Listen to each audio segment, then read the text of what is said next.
Oh dear. I mean, I'm not surprised. It was actually better than I thought it would have been. 'Cause I've been saying to folk Unbelievable, it man. could be 6-0, so it was only 3. It could have been 9 to be fair, but we Let's are be an honest. absolute fucking embarrassment. We A are laughing stock. in An disarray. absolute shambles of a club. Well, Chris Boyd said it perfectly. Literally, the only thing we heard before we switched it off to do this podcast was the last words we heard. That was embarrassing, and I think it fits it perfectly. And that's not just necessarily in terms of this one game. I think the summer's been embarrassing. The previous couple of years have been embarrassing. I think the calibre of player that we've got in is embarrassing. I think the mentality is embarrassing. It's just the management of the club's embarrassing. It's sham. It's just. And this is just this is just the cherry on top of utter fucking despair. So I hope all the Celtic fans in the comments are absolutely lapping it in, because we are a joke. That is. We know it's going to be the case. We're ready to take it absolutely tight today. So batter in, because we're fucking a shambles, man. I know. What is going on? I mean, it was inevitable. We've seen it coming, but obviously it's. I mean, you like to think you would get used to it and numb to it in some sense, but no, it you said it before the game. Destroying every single time. They just go out and dust you for fun. I know. I mean, even just simple things like players. I mean, first 10 minutes were like, oh, well, we've maybe got a bit of structure here. I don't even, do you know what? Fuck them. They're not even getting the first 10 minutes there. I'm not saying one good thing about this team today, because there's nothing about this team that's good. How many times in an old firm have we seen us kind of try to look good the first 10 minutes or so, and you're like, oh, I don't know, like we might look as if we're at least getting it right this time, and then literally simple through. Do you know the reason that is? Because Celtic let us do that for the first 10 minutes, and then it's as soon as they want to play, they just blow us away. Let's be honest. Right. They were sitting off us, letting us have the. They almost lure you into a false sense of security. They certainly do that. Meanwhile, we're like, oh, let's pass it from Proper to Suter to Butland to Proper to Suter to Butland. Aye. And a couple of times we nearly got out, but. Other than that, I mean, most of their passes today were between Suter and Proper, and then look, it comes to it, they get the offside goal, it gets disallowed, but that just, I mean, the game ended from that point onwards. Mm-hmm. That was the start of the demise of Rangers in that Old Firm game. And listen, the thing is about this team is that's all it takes. It takes a maybe a 5-10 minute period where we're backs against the wall and it never ends. Capitulating. It just continues for the rest of the game, and that's the problem. Listen, right now there's never been more of a division between the fans and the club at the moment, because the fans, we all believe that the squad's nowhere near good enough. A lot of people have said, and I will agree, a lot of people have said that this is a weaker squad than we had last season. Every single decision that's been made either last year or this year or anything after 55 in terms of management of the club is set as backwards.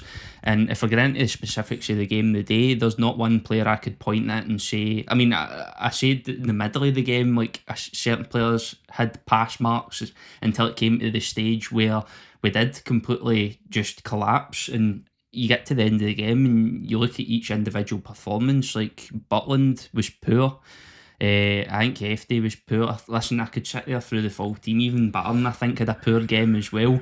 Diamande, I thought, was absolutely shocking. See, at the end of the day, mate, I mean, it's going to remain like this until we can sort this situation. I mean, put it this way: Butland versus Schmeichel. Butland's, I mean, the Kyogo goal.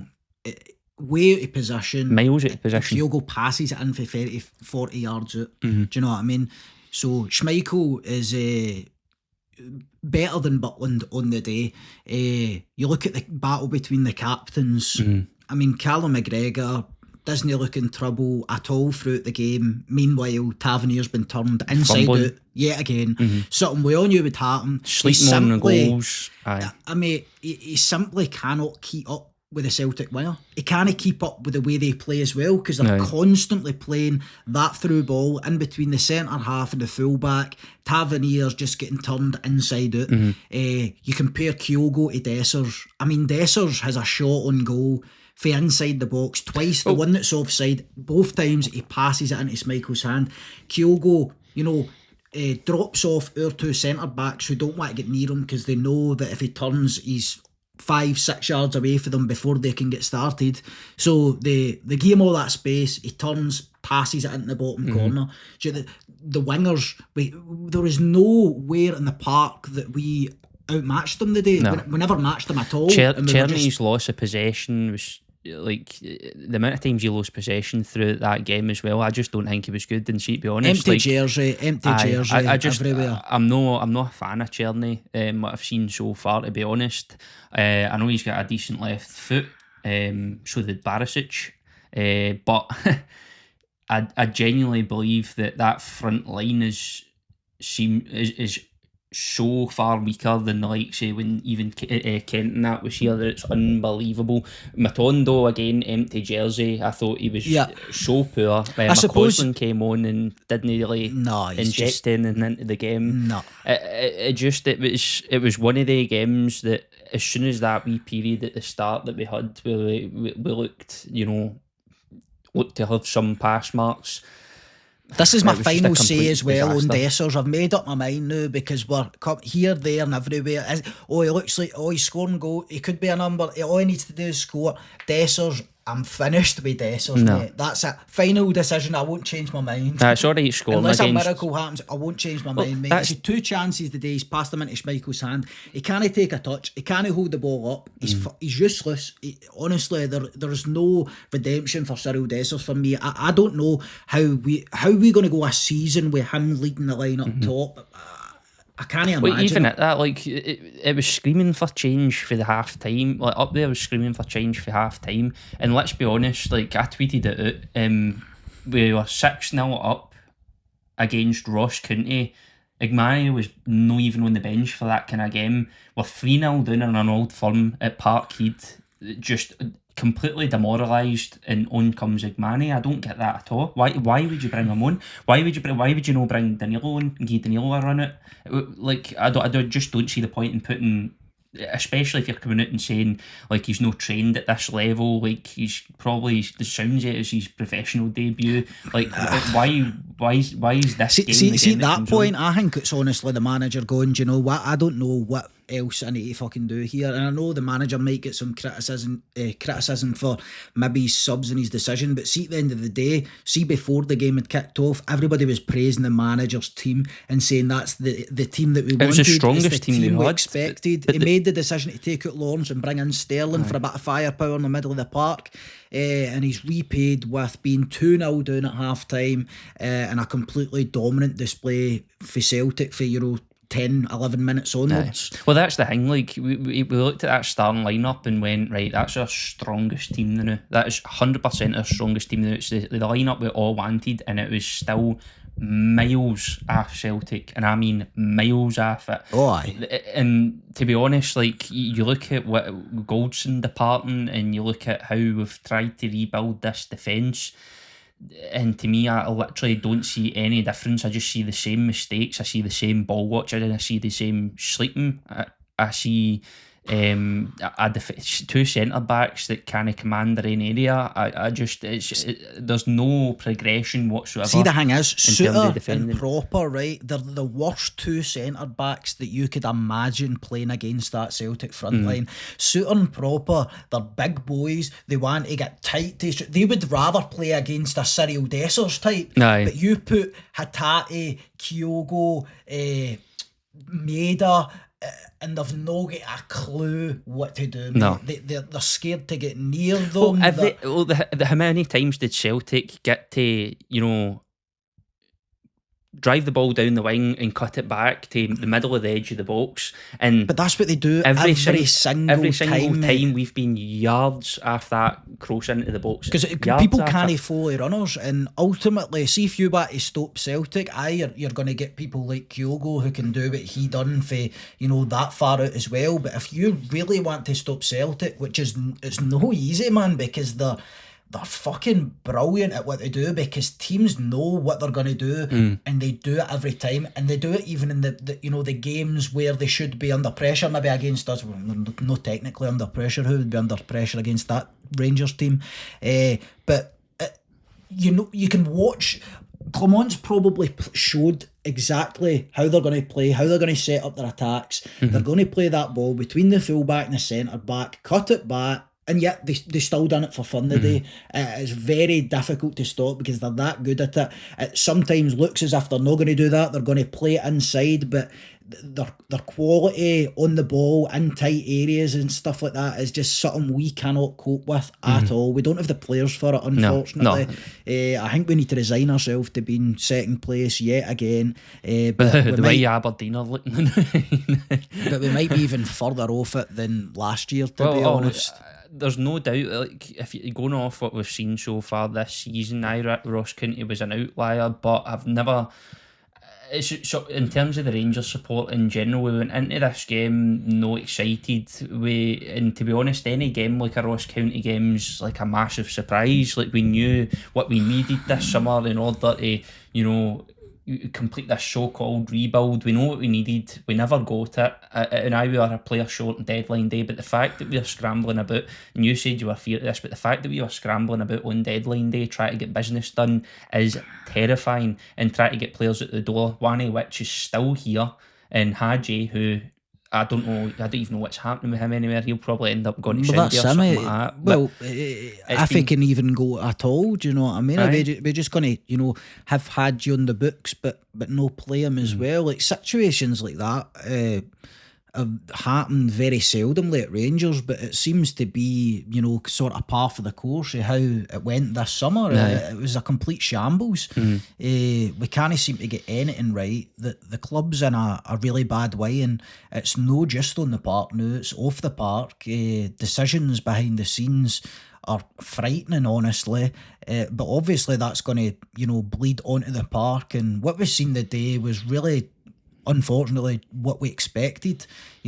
Domination and humiliation, ultimately, yet again. I mean, it's, you can't say we've progressed any, or we've went back. We've stood exactly where we are, and that is, we go to Parkhead and get steamrolled. They score for fun and look like they could have scored a barrel more. This will be one of and we don't score at all. It wouldn't surprise me if this is one of Celtic's. That was one of Celtic's easiest games for a good while this season. Aye. Just with the way we played, the way we totally crumbled, just with the way we've been split open by simple passes, the disarray in the defence, the lack of ideas going forward. I mean, we wanted Diamandi playing forward a bit more because it suits him more than being in the attacking phases of play. He done very, very little. We thought we'd get a bit more energy out of Barron. Obviously, there's only so much Barron can do, and he didn't look nobody at all. The thing is, we've not got a player of the quality that's got the quality to be able to take the game with the scruff of the neck, and it shows. Like, there's no player in there that's got that level, calm, like, collected head to be able to, take charge of the game, show a bit of promise, inject a bit of energy, inject a bit of ideas, and almost lift the rest of the squad. And it's what I said, mate. When I look at this Rangers squad, I don't see I see a team of individuals, very, very poor individuals at that, but I just see a completely disconnected and disjointed Rangers team. Like, everybody wants to look over their shoulder when a goal goes in to try and blame the other man. There's no responsibility being taken in the park. The guy who should have the responsibility on the park is setting the worst possible example in James Tavernier. You're looking to your big players like Buckland in days like this, you can have older heads, more experienced, completely makes an arse of it. John Suter, a mile off it, proper, just he's not even, he doesn't even look like he's match fit, to be honest. He looks, 2-3 yards slower than and he the should thing is, be. you look at the bench and there's just nothing to it. Well, that's the thing. There's nothing to the bench. There's no, you can't, that's how I can't see it getting any better, even though, as time goes on, they'll have played with each other a bit more. We've not got an injury list to fall back on and say, right, when these players come in, and we might get a bit more depth this season, because of this, the forced downgrading of the squad, the downgrading of the wage bill. We're going to go through a season where we're likely, hopefully, if there's no injuries, we're going to be playing roughly the same starting 11 every single game. No out of the fact that we've pulled together a perfect starting lineup, somebody that we can, a lineup that we can develop on and build upon, but because we've literally no quality depth whatsoever. And to be honest, when I look at this game, right, we're coming up against, in a few weeks, we're coming up against Man United, Spurs, and you look back, you can only think, and that's the Europa League, and you look back at what that Liverpool 7-1, and you can't see anything other than that scoreline. No, something roughly that side like that again. Certainly got a tough year ahead of us, I must say. Because the thing is, you're not even looking at the squad and think, well, there's potential for these players to develop more. Maybe one or two, maybe like say Connor Barnes, who's probably been one of your better players, to be honest. But you look at Tavernier. We know his level. We know this is exactly what we're going to get Tavernier for the rest of the season. Mm-hmm. You look at Dessers, we know his level now.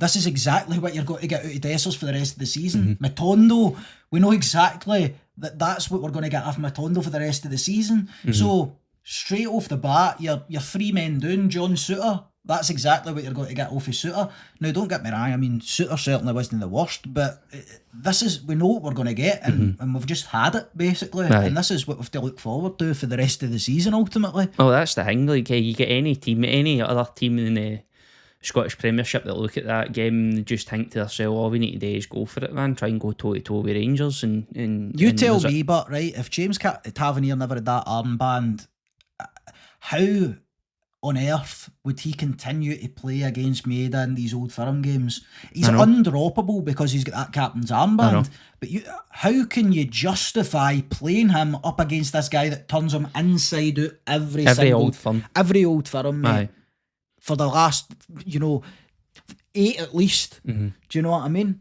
I know. It just wouldn't happen. If he never had the armband, I think he would be dropped, and maybe you would take put Sterling in there, or the new boy that's just come in would maybe get a shout later down the line. But how you can justify continuing to play him, and that was one of the weakest Old Firm, and he's been bad in many Old Firm games, but the day it looked like he was so far out of position at times, it looked like he wanted to be out of position far enough that people would have put the blame on him, to be honest. That's what it looked like. I mean, what does Clement do for here on in, or is it? There's nothing he can do. That's the thing. There's nothing we can do. There's nothing. Well, the fans for one can press for change at the very top, but in terms of football, just pure football, like what can Clement do? He's resigned to the fact that this is what he's got. He's stuck with it. We're stuck with what we've got now. And for me, he can't stick with Cyril Dessers any longer. No, he can't. I mean, we've got 2 fit strikers there now. If you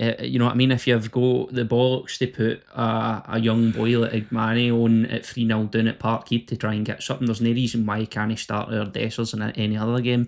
And to be honest, that's the thing. But like, we're probably going to see Dessers when we come back after the internationals. Probably going to see him the next game. And any subs to the likes of Daniel are probably going to get, you're talking 15, 20 minutes each game if we're lucky. And that's the thing, like, there's times you come in at half time with a performance like that, and that's where the criticism for Clement comes in, because you get in at half time with a performance like that, everybody watching the game, including us, can see where this game's going, and you get the bare minimal change. You wait to 70 minutes, 80 minutes, and then you bring 2-3 players on at the same time. Like, it's just not going to cut it. Same situation again, isn't it, really, in terms of Diamande, where he looks good against the kind of lesser teams, but again it comes to the Old Firm and he's just posted missing, like you say. It's just showed up completely. We even said that against Ross County when everybody's kind of hopes were up a wee bit more, going, oh, we've seen a bit of what we wanted to see there, and we said, well, it means nothing. Like, no, this was your real test today. It means 3 points. That's my bread and butter. But in terms of a test, this is where your level is. In terms of competing for the league, this is where you are, and you're absolutely nowhere to be seen. No, that's just that's it. Ultimately, we're so far off it. The gap between us is enormous on and off the park. I mean, obviously, what we see is on the park, and what makes us really frustrated is when it comes to Old Firm Day and you just get blown away yet again. Mm-hmm. But, you know, all in all, we're just miles away from them at the end of the day, and I don't think it's going to get better anytime soon, ultimately. I just need to accept that it's going to be fucking a long haul of misery. Unless we somehow get just a pure Albanian masterclass up until Christmas. But again, you can't really put your hopes on the one player when the rest of the team's playing like that. No, I just don't see it, man. There's just a severe lack in quality, like between... And we're at the point now where us and Celtic. Your players who are starting are bad, but it's hard to even go like that. He should be out and this other guy should be in, because you know, our options on the bench are so limited and weak as well. We've literally before the first international break, that's us already 5 points behind. Aye. Already 5 points off it. Right, and you go into Parkhead, especially now we're in the new, you're not expected to have, you know, to get much for that game, but you at least want to see a performance. You at least want to see us go toe to toe with them. You at least want to see, you know, a potential closing. I think that's the problem, but we do want to see that, mate. But it's just it's not there. It's not going to happen. It's not possible. No, actually, it really isn't possible. So I think we need to, you know, readjust our the way we want to see these games unfolding, because ultimately when Celtic turned it on around about the 10-11 minute mark, the gulf in quality was so obvious. Aye, definitely. You know, so I don't know. We just need to see what happens. It's not going to be good regardless. So what we want you to do is we want you to jump into the comments. Let us know what you thought about the Old Firm. Let us know what you thought about our opinions on the Old Firm. Remember, the BlueSea channel memberships are available. We join button up the top there, or the links in the description as well, next to our socials, and we'll see you next time.